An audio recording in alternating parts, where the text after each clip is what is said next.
XRP community, welcome back to the channel. Follow me on Twitter at RULEXRP. I hope everyone is having a wonderful Friday. Today is September 11th, 2020. And as you know, 19 years ago, the United States had a devastating blow.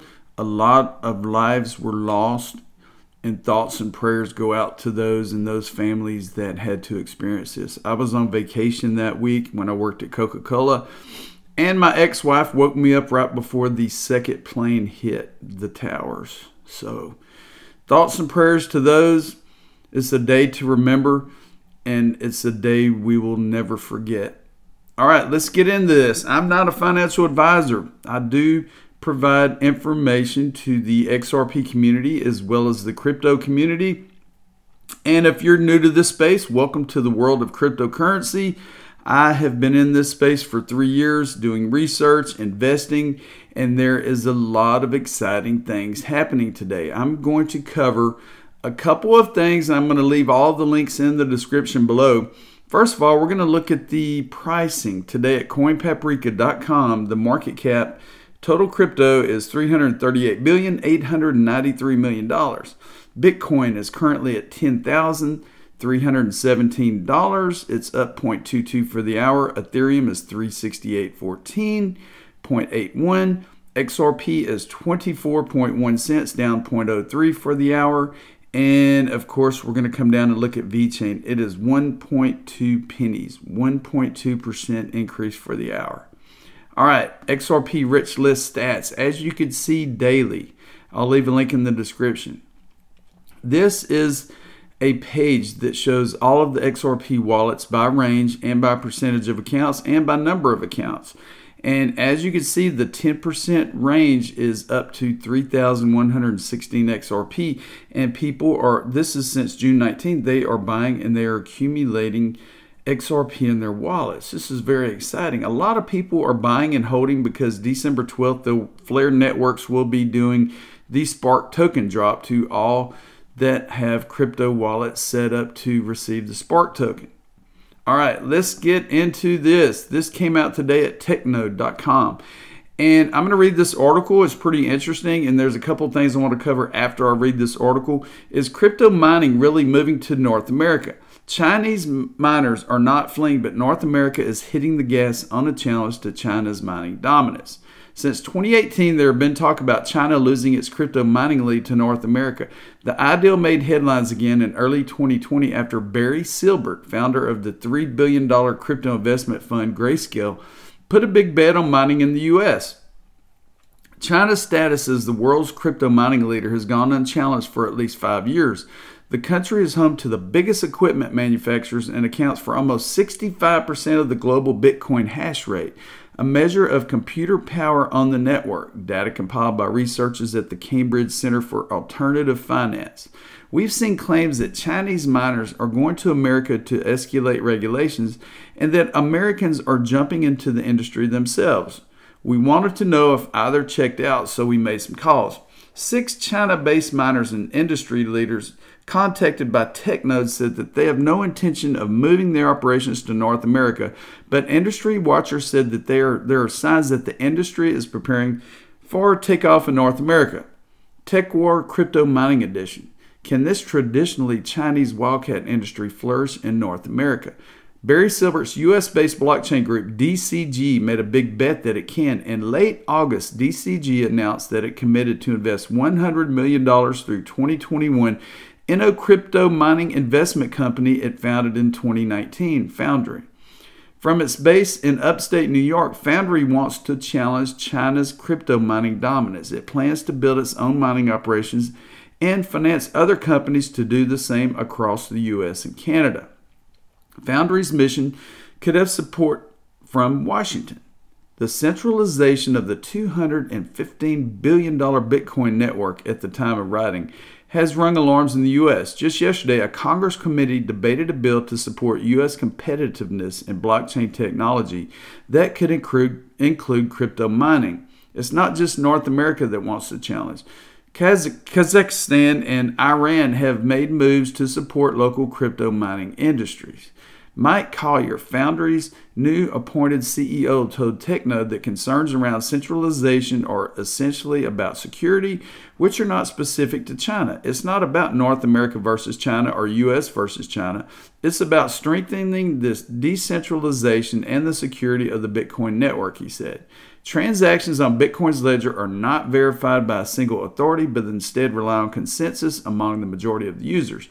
This makes the network vulnerable to what is known as 51% attack, whereby the majority of the miners use their collective hash power to take control of the network. In an op-ed published in August, Ripple's CEO Chris Larsen said that Bitcoin miners' concentration in China means the Chinese government has the majority needed to wield control over those protocols and can effectively block and reverse transactions. But in an unlikely scenario, an attack is estimated to cost a little over $516,000 per hour. Despite professionalism and consolidation of the industry, China's 65% is not a unit but a wildcat industry of small miners that operate in a legal gray area. So as you know, China is taking the lead in Bitcoin mining in the United States. Barry Silver and all these other companies and governments are trying to get the United States in there. Okay, why do I bring up this article today? For 9 years, I worked in the oil field for a company called Fesco, and a lot of our work was in West Texas, and there are still a lot of wells being drilled in West Texas. And the reason you see all these flares is because the ground is really rocky and it's hard to drill pipelines in this area. So what these oil companies are doing is they're pulling oil out of the ground, oil and water from these wells, and they're sending natural gas to flares. They're burning off the natural gas, which is a component of oil. Natural gas flashes off of oil, and what happens, and you cannot just release this to the air without burning it off. So what a company has done, and this is in North Dakota, they have taken the flared gas from these wells and they are using them to run Bitcoin mines. This is a way to use energy besides using electricity. It's using natural gas to run generators that are mining Bitcoin. This is awesome. And this needs to take place in the United States. In West Texas, it is taking place in North Dakota, but they need to use this technology in West Texas, especially when the prices of oil goes up and people start drilling or pulling oil from these wells, which the natural gas will naturally occur off of the flash. This is just some pictures showing the Bitcoin mining, how the compressors are being used to run the generators and equipment. And look at all these computers and everything here. Wow. Okay, two-factor authentication. If you're new to this space and you sign up for a cryptocurrency exchange, what 2FA or two-factor authentication is, it is an extra precaution, an extra step to secure your identity, to secure your wallets, to secure your money. And I'm going to read that this came out on Twilio, Authy. It's authy.com. I'll leave a link in the description. 2FA to the rescue. 2FA is an extra layer of security used to make sure that people trying to gain access to an online account are who they say they are. First, a user will enter their username and password. Then instead of immediately gaining access, they will be required to provide another piece of information. This second factor could come from one of the following categories. Something you know. This could be a personal identification number, a password, answers to a secret question, or a specific keystroke pattern. Something you have. Typically, a user would have something in their possession like a credit card, a smartphone, or a smart hardware token. Something you are. The category is a little more advanced. It might include biometric pattern of a fingerprint, an iris scan, or a voice print. With 2FA, a potential compromise or just one of these factors won't unlock this account. So even if your password is stolen or your phone is lost, the chances of someone else having your second factor information is highly unlikely. Looking at it from another angle, if a consumer uses 2FA correctly, websites and apps can be more confident of the user's identity and unlock the account. Now, some of the 2FA or two-factor identification that is used today is when you make an XRP transaction from say an exchange to your Ledger Nano. What you're going to have to do is the exchange is going to send you an email with a number code that you key back into the exchange, and they will also send you a text message which you can immediately send back on the exchange, and both of these processes have to take place within a 90-second period. I do that on BitTrue. On Uphold, I use the Google Authenticator, which is an app you download on your phone. It's called Google Authenticator. And what you do, you sync the Google Authenticator with your Uphold account to your account on Uphold. And then whenever you make a transaction, Uphold is going to ask you to check your device, put in the current code, which only has a 90-second time frame, and the code will change in 90 seconds. So this is extra security. Just like having virus protection on your computer, or having having a IP address. You can hide your IP address. You can hide viruses. This is another way to protect yourself whenever you are working with your cryptocurrency.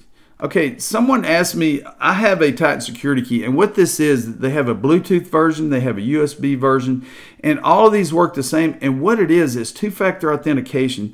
To access your Google account on another computer, if you set this up correctly, before you get on a public computer or one of your friends' computers, you're going to have this Bluetooth device or this USB device in order to access your Google account.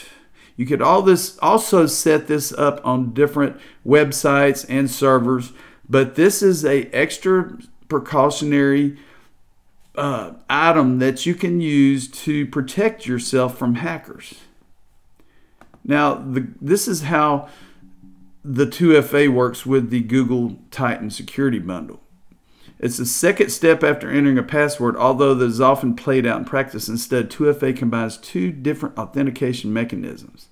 Something that you are, something that you have, and something you are. Something you know, you have, and you are. And basically, this is what I've said before, but the Titan is a good way to protect yourself. I own one. I'm not affiliated with it. You can go into Google and type in Titan Security Key. You can order them directly from the Google store, and they are an extra way to protect yourself. All right, if you like this video, please subscribe to my channel. I will be keeping the XRP community updated daily.